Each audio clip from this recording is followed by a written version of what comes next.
జల్పల్లిలోని నటుడు మోహన్ బాబు నివాసంలో పోలీసులు చేరుకున్నారు. మోహన్ బాబు స్టేట్మెంట్ ను రికార్డ్ చేస్తున్నారు. అంతకుముందు మంచు విష్ణు, మనోజ్ బౌన్సర్ల మధ్య గొడవ జరిగింది. మనోజ్ బౌన్సర్లను విష్ణు బౌన్సర్లు బయటకు పంపించారు.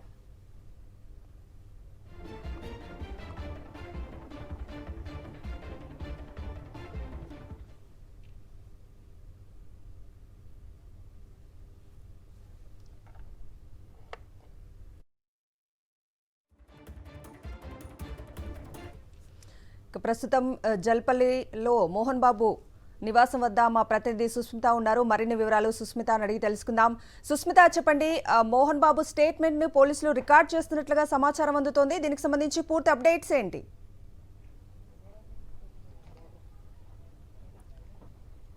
ఎస్ కవిత, మనం చూస్తున్నాము గత 3 రోజులుగా మంచు ఫ్యామిలీ వివాదం సాగుతోంది. దీనికి సంబంధించి కూడా ఇరువురు కూడా పరస్పరంగా ఒక కంప్లైంట్ అయితే ఫిర్యాదు చేసుకున్నారు పహారెడ్డి షరీఫ్ పోలీసుల ఆధ్వర్యంలో. దానికి సంబంధించి కూడా స్టేట్మెంట్ రికార్డ్ చేసుకునేందుకు ఏసీబీ లక్ష్మీకాంత్ రెడ్డితో పాటు కూడా పహారెడ్డి షరీఫ్ సంబంధించిన ఎస్హెచ్ఓ కూడా ఇక్కడికి చేరుకున్న పరిస్థితి కనిపించింది. అయితే గత గంట పాటు కూడా ఇక్కడ స్టేట్మెంట్ రికార్డింగ్ సాగినట్టుగా కూడా తెలుస్తుంది. ఏదైతే రికార్డింగ్కి సంబంధించి అయితే ఇక్కడ గొడవ జరిగింది 3 రోజుల క్రితం. అంతేకాకుండా మంచు మనోజ్కు కూడా గాయాలయ్యాయి. దానికి సంబంధించి టీఎక్స్ హాస్పిటల్లో కూడా చికిత్స అందించారు. అయితే ఆ సమయంలో కూడా గొడవ దేని గురించి జరిగింది, ఇక్కడ సీసీ ఫుటేజ్ సంబంధించి కూడా దాని గురించి క్షుణ్ణంగా కూడా స్టేట్మెంట్ రికార్డ్ చేసినట్టుగా కూడా చెబుతూ ఉన్నారు. అయితే మంచు విష్ణుతో పాటు మంచు మోహన్ బాబు కూడా ఇక్కడే ఉండడం కారణంగా కూడా ఇద్దరిని కూడా స్టేట్మెంట్ రికార్డ్ చేసినట్టుగా కూడా చెప్తూ ఉన్నారు. అయితే ఇక్కడి నుంచి కూడా మంచు మనోజ్ దగ్గరికి వెళ్ళే అవకాశం అయితే కనిపిస్తుంది. అక్కడ కూడా స్టేట్మెంట్ రికార్డ్ చేసే అవకాశం ఉన్నట్టుగా కూడా చెప్తున్నారు. ఇప్పటికే మంచు మనోజ్కి సంబంధించి కూడా సీఎం అపాయింట్మెంట్ కూడా ట్రై చేస్తున్నారు. అలాగే డీజీపీ అపాయింట్మెంట్ కూడా ట్రై చేస్తున్నట్టు కూడా తెలుస్తుంది. సో మొత్తంగా కూడా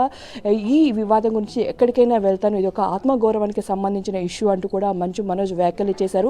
దీనికి సంబంధించి కూడా ఇప్పటికే పహారెడ్డి షరీఫ్ పోలీసులు కంప్లైంట్ చేసినప్పటికీ వాళ్ళు ఏకపక్షంగా వ్యవహరిస్తున్నారు. ఓన్లీ మంచు మోహన్ బాబుకి సంబంధించి అలాగే విష్ణుకి సంబంధించి మాత్రమే వాళ్ళు వ్యవహరిస్తూ ఉన్నారు. మంచు మనోజ్కి మాత్రం ఏమాత్రం సపోర్ట్ చేయకుండా పోలీసుల సెక్యూరిటీ కావాలన్నప్పటికీ కూడా ఇక్కడ ఏర్పాటు చేయకపోవడం, అంతేకాకుండా బౌన్సర్ల పేర్లు రాసుకుని వాళ్ళని భయభ్రాంతులకు గురి చేస్తున్నట్టుగా కూడా మంచు మనోజ్ చెప్పారు. అయితే కాసేపటి క్రితం వరకు ఇక్కడ ఉన్న మంచు మనోజ్ అయితే బయటకు వెళ్ళిపోయారు. అయితే మంచు విష్ణుకి అలాగే మంచు మనోజ్కి సంబంధించిన బౌన్సర్ల మధ్య ఇందాక ఒక పెద్ద గొడవనే జరిగింది. అయితే వాళ్ళందరినీ కూడా సద్దుమణిగి వాళ్ళందరినీ బయటికి పంపించి వేయడం జరిగింది. ఓన్లీ ఇప్పటి వరకు కూడా చూసుకుంటే మంచు విష్ణు, మంచు మోహన్ బాబు బౌన్సర్లందరినీ కూడా బయటికి పంపించి వేశారు. సో మొత్తంగా దీనికి సంబంధించి కూడా ఆత్మగౌరవానికి, ఆస్తి గురించి కానీ డబ్బు గురించి ఇదంతా వివాదం కాదు అంటూ కూడా మంచు మనోజ్ వ్యాఖ్యలు చేశారు. సో దానికి సంబంధించి కూడా ఈ వివాదానికి సంబంధించి ఎక్కడికైనా వెళ్తామంటూ కూడా మంచు మనోజ్ అయితే వ్యాఖ్యలు చేసిన పరిస్థితి మనం చూసాం కవిత.